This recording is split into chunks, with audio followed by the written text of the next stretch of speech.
As primeiras mudas de cana-de-açúcar foram trazidas para o território brasileiro por Martim Afonso de Souza, em 1532, e o primeiro engenho foi criado já em 1533.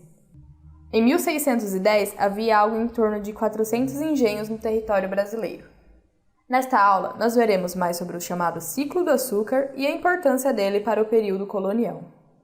Quando Portugal decidiu por colonizar o Brasil, era preciso montar um sistema econômico mais lucrativo que o comércio de pau-brasil.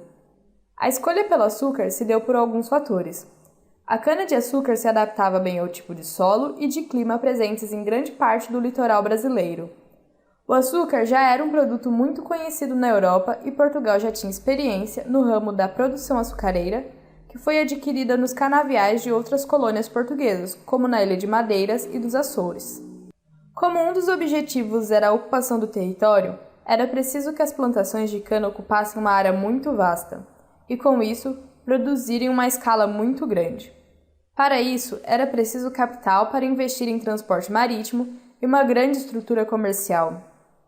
Com isso, Portugal se aliou aos holandeses, que eram muito ricos e já eram associados aos portugueses no empreendimento açucareiro, nas Ilhas da Madeira e dos Açores.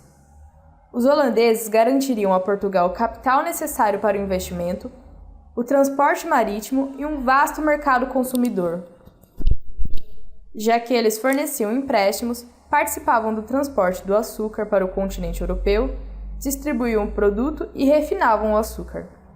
A produção açucareira contava com as plantations, ou seja, era feita em grandes propriedades de terras, geralmente as melhores, voltadas para a monocultura e utilizava o trabalho escravo, exclusivamente voltadas para a exportação. Tudo isso para aumentar a rentabilidade da produção. O conjunto das instalações onde a cana se transformava em açúcar se chamava engenho. Ao longo do tempo, engenho também serviu para designar as grandes fazendas açucareiras.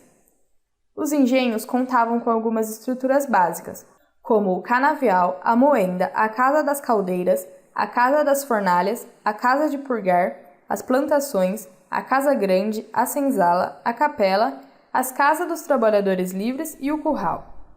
O canavial era onde a cana-de-açúcar era plantada e colhida.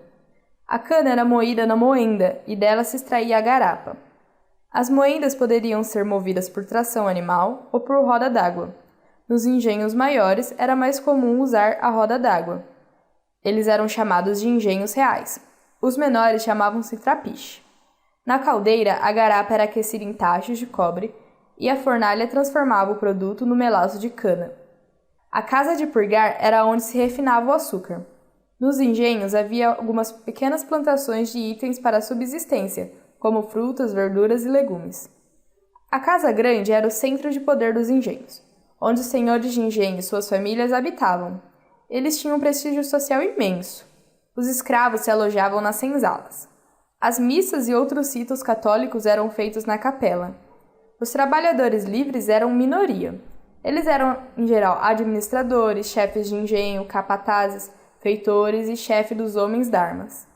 Alguns engenhos chegaram a ter 5.000 pessoas. Essa grande extensão das propriedades impediu a formação da classe camponesa e de atividades comerciais e artesanais.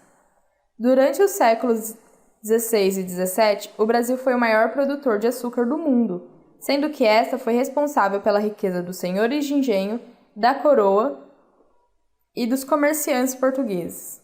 A região Nordeste, sobretudo o litoral de Pernambuco e da Bahia, era responsável pela maior parte da produção.